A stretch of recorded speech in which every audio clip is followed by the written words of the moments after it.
Bienvenidos amigos televidentes de Panorama Agropecuario. El gusto de estar con ustedes para compartir esta hora con muy buena información junto a distinguidos protagonistas de la economía nacional. Vamos a hablar del mercado de ovinos. Aumenta la oferta, avanzan las esquilas en el país y se agranda la industrialización justamente de las carnes de Lanares para los distintos mercados internacionales. Vamos a hablar con el consignatario Gustavo Basso, que además es parte de la industria exportadora que trabaja ahora a Fazón en una planta alquilada en el departamento de Salto y que anteriormente trabajaba desde el frigorífico de Paso de los Toros. Con Basso vamos a hablar también sobre el comercio por Brasil. Brasil tradicionalmente es uno de los compradores más importantes que tiene el Uruguay de carnes en volumen, tanto de vacunos, pero especialmente de cortes ovinos. Y la empresa de Basso tiene como número uno de los clientes a los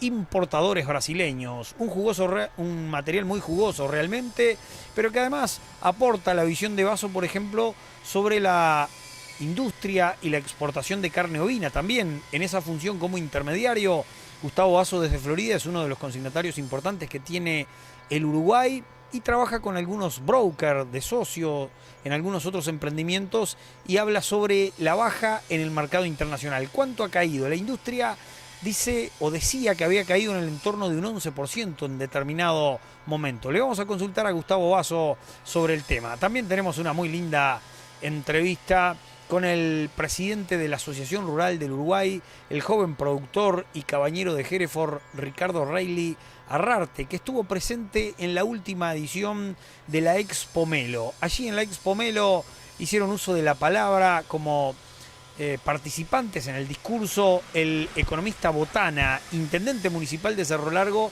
y el presidente de la agropecuaria de Melo, José Dualde Ortiz. No estuvo representado el Ejecutivo del país, no estuvo el Ministerio de Ganadería, que increíblemente no confirmó ni su asistencia, ni tampoco avisó que no podían concurrir. De cualquier manera fueron muy interesantes los discursos, tanto el presidente Ortiz de la agropecuaria como especialmente el intendente Botana, que vive un momento muy particular en la política del Uruguay, porque como presidente del Congreso se supo que le solicitó un aumento en las partidas a la OPP y finalmente sugirió o aceptó, dice él, que la OPP le aumentara la contribución a los productores rurales sacándole una exoneración, una polémica que ha enardecido la política del interior del país. Un muy jugoso discurso realizó Botana, aunque claro, ya no se puede justificar esa información luego que ha trascendido, ni siquiera Botana ha desmentido. En esa jornada trató de hablar de la importancia que tiene el campo para la economía nacional y usó la palabra acepté la negociación, pero en realidad desde la OPP y desde el Ministerio de Economía se dice que fue el mismo intendente o presidente del Congreso el que solicitó sacar la exoneración de los productores. Sobre eso vamos a hablar con Reilly Arrarte, el presidente de la ARU, que también opina sobre el discurso de José Ortiz, el presidente, decíamos, de los agropecuarios de Cerro Largo. Y el intendente municipal nacionalista de 33, Dardo Sánchez, habla sobre los proyectos en las calizas, proyectos mineros en el departamento de 33, apuntando hacia esa vecina o esa potencia de al lado que tenemos, que es Brasil, que hoy vive un momento muy especial.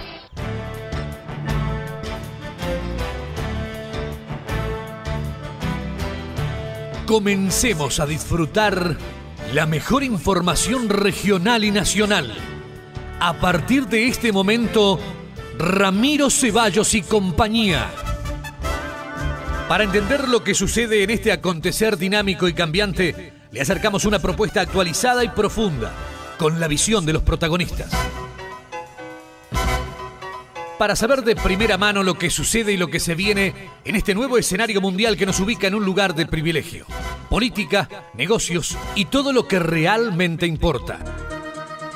Un análisis con profundidad e independencia en un enfoque diferente para comprender las decisiones que influyen en nuestras actividades. Aquí, los protagonistas contestan lo que usted necesita saber. Con ustedes, Ramiro Ceballos en compañía. Ya vamos vamos a venir con la participación de Dardo Ortiz hablando sobre ese negocio nuevo que tiene el Uruguay en minería, exportando para Brasil desde la región de 33 o Isla Patrulla. Vamos con la primera de las partes de las entrevistas del programa de hoy, hablando con el consignatario Gustavo Basso, que además de esa tarea de intermediario con los productores agropecuarios, también es parte de la industria cárnica que se ha creado y que trabaja Fasón hoy desde el departamento de Salto. Basso trabajaba con sus socios en la planta de Paso de los Toros, pero un conflicto entre quienes arrendaban y el dueño de la industria hizo que se tuvieran que trasladar hacia el departamento salteño. Primera de las partes con Gustavo Basso hablando sobre el comercio de ovinos. Hay pocos, pero hay negocios nuevos de venta de tierras a nivel de país. Se conocen igualmente contados.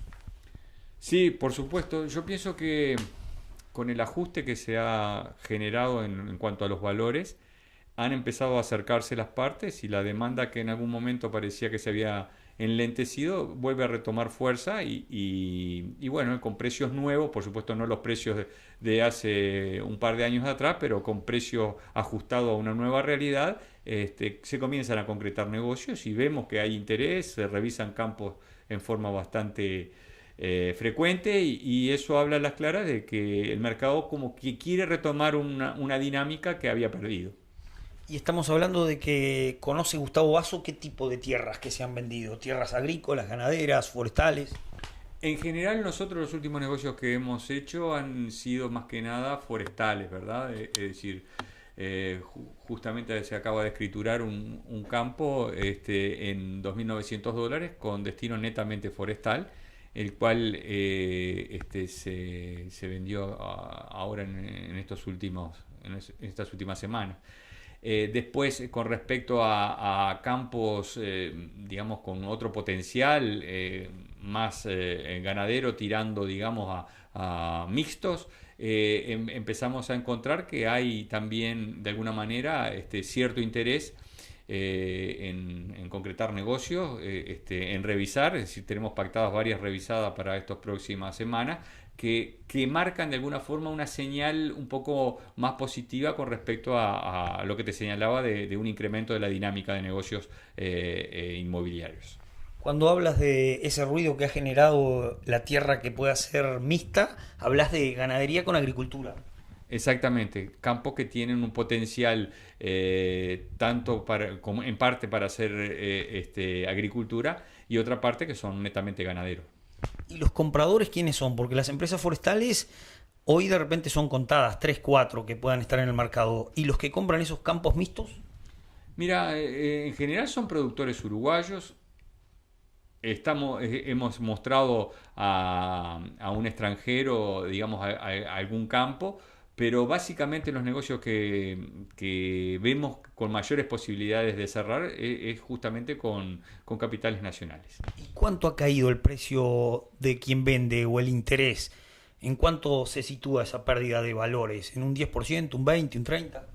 Y dependiendo del tipo de campo, pero yo pienso que debe andar ahí en el eje del 15-20%, digamos, de los valores, digamos, más frecuentes de negocios que se realizan.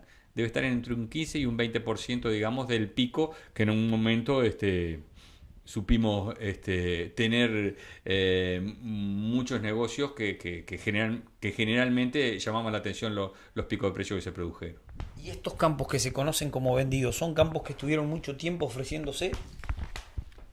Sí, sí y no. Es decir, hay algunos casos de campos que ya tienen mucho tiempo en el mercado, que no lograron cerrarse en el momento, digamos, de mejores valores y que, bueno, que hoy tienen que readecuar el precio para poder salir a la venta. O directamente, en algunos casos, ya se han retirado de la venta. Hay algunos casos que no hay necesidad de vender y en esas situaciones lo que ha pasado es que con esta baja de precios se retiraron de la venta.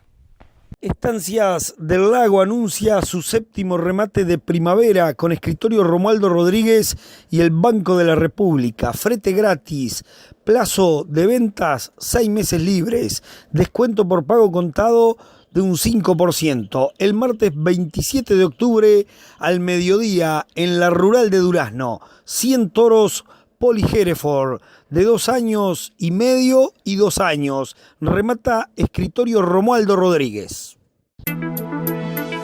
Ricardo Reilly Arrarte viene de una familia de productores ganaderos que tienen campos en Tacuarembó y en Cerro Largo. La familia de su madre, Arrarte, productores que supieron ser grandes y trascendentes en esa zona del noreste del país, sobre todo por una excelentísima genética que hoy se ha dividido en 2 cabañas, la de su madre y la de su tía ganadora en esta última exposición en Hereford premiada de la agropecuaria de Cerro Largo, con el joven presidente que anteriormente encabezaba a los gremialistas del Hereford Nacional y que hoy representa a todos los cabañeros y productores del país a través de la Asociación Rural. Con él analizamos los discursos en Melo, el del presidente José Dualde Ortiz de la agropecuaria melense y el discurso de Botana, el intendente municipal. Decíamos que se ha dado un conflicto muy especial con el aumento de las contribuciones de los productores rurales en los últimos años y ahora se sabe que es posible que desde el Estado Central finalmente se impulse un pedido según la OPP del Congreso de Intendentes que encabeza y que preside el intendente de Cerro Largo. ¿Qué saca de conclusión el presidente de la ARU del discurso, por ejemplo, del presidente del Congreso de Intendentes en Cerro Largo? Yo creo que ambos discursos, en términos generales, creo que fueron 2 discursos que apuntaron a construir, que apuntaron a unir dentro de las diferencias, obviamente. Creo que en parte el discurso del presidente de la Sociedad Agropecuaria de Cerro Largo, que se centró mucho en lo que tiene que ver con la importancia del campo y del agronegocio en la vida del país, creo que me parece que es bueno destacarlo porque creo que hizo una exposición interesante. Y bueno, después el discurso del intendente creo que también tuvo puntos en los cuales coincidimos y bueno, y otros en los que obviamente no estamos de acuerdo, ¿no? Claro, el gran punto es el aumento de la contribución, podríamos decir, de los productores a las arcas del Estado. Sí, ahí hay un punto que es el aumento de la carga fiscal del sector agropecuario que está planteado en el presupuesto nacional para estudio y para la posible futura aprobación en el Parlamento. Yo creo que ahí para mí hay un mensaje muy preocupante, sobre todo pensando en los tiempos que estamos transitando, donde justamente lo que se necesita es incentivar la inversión. Y este tipo de impuestos, que en realidad no hacen más que seguir cargando de manera ciega a un medio de producción como es la tierra. En el caso de la contribución, que nadie dice que no haya que pagar la contribución, pero si seguimos aumentando este tipo de impuestos, que son un formidable estímulo para la inversión y para el crecimiento, lo que vamos a hacer es seguir deprimiendo la inversión y sobre todo en estas zonas más alejadas del país. Yo creo que es un error transitar ese camino. Y acá creo que algo tiene que quedar claro. Yo en lo personal comparto y creo que es así. Las partidas destinadas a las intendencias son necesarias, las apoyamos, creo que ese dinero tiene que estar. Ahora lo que hay que trabajar es para que ese dinero salga del presupuesto ya existente y creo que ahí es donde está el error. Yo creo que los intendentes o quienes propusieron esto tendrían que haber trabajado más de cerca de los productores para tratar justamente de conseguir esos recursos, de trabajar juntos para traer esos recursos para las zonas alejadas y para la caminería que se necesita y se necesita bastante, pero no enterarnos por la prensa los productores que a través de estos pedidos que se realizaron últimamente va a aparecer lo que decía hoy, un incremento en la carga fiscal. En este caso por la contribución inmobiliaria, hace unos meses fue por el impuesto a primaria, hace 2 años fue por el impuesto al patrimonio. Entonces, si seguimos así, yo siempre digo lo mismo, los periodos de mayor estancamiento del país y del campo estuvieron asociados a la acumulación de impuestos ciegos a los medios de producción, como es la tierra. Entonces, yo creo que estamos desandando gran parte del camino recorrido que empezó quizá en la reforma tributaria del año 2007, menos impuestos, menos perforados, más eficientes en su cobro, gravar la renta de las distintas actividades empresariales y dejar de lado este tipo de gravámenes. Bueno, creo que estamos transitando un camino que es bastante complicado, que lo único que va a generar es lo que decía hoy, menos inversión productiva, menos estímulo para invertir y por lo tanto menos crecimiento y menos distribución de ingresos. Claro, el razonamiento que acabas de hacer ya está más que difundido a nivel de país, porque ustedes vienen saliendo en la prensa constantemente, pero me centro en el discurso del intendente Botana, porque no es un intendente más, sino que hoy es el que da la cara, el que es presidente del Congreso. Él le dio la relevancia que el campo y la producción rural tienen en la economía del país, pero no deja de ser bien distinto, como marcó el intendente, y como sabemos todos, los intereses diferenciados de los productores o los inversores con los de los políticos. Creo que la gran discusión está ahí, en cómo administran los políticos además los fondos. Sí, está bien. Digo, él ahora que citó otros puntos también allí que tienen que ver con grandes empresas, le habló un poco de todo, ¿no?